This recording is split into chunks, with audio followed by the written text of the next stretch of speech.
will be outstanding. Wanashanyika marching with the discipline of a force that has earned the respect of every military, police and civilian personnel from across the East African region have successfully concluded the 14th Ushirikiano Imara Command Post exercise, a major regional training aimed at strengthening readiness in peace support operations, counter-terrorism, counter-piracy, and disaster response. The civilian component has integrated with other forces, the military, the police, with the participating countries.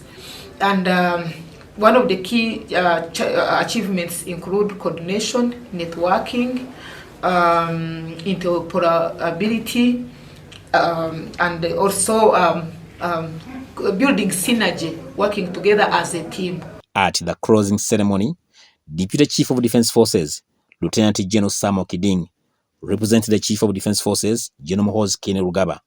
The Minister of Defence and Veterans Affairs was represented by Honorable Huda Abason Olel.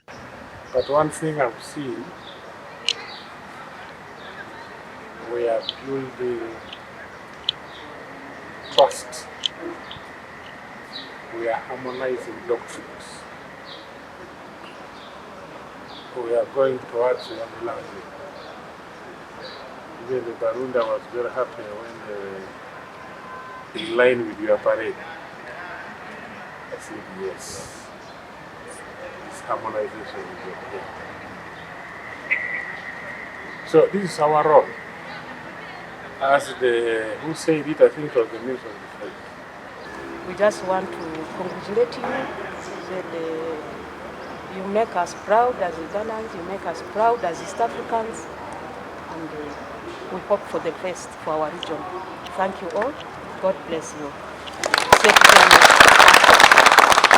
This year's training demonstrates that the East African region is increasingly prepared to respond to emerging security challenges with resilience, guided by shared values and a common vision. The exercise held at Ulinzi Sports Complex brought together participants from Kenya, the host, Uganda, Rwanda, Burundi, Tanzania, DR Congo, South Sudan, and Somalia, underscoring the East African community's growing commitment to joint security operations. Haruna Mutesasira, UBC News.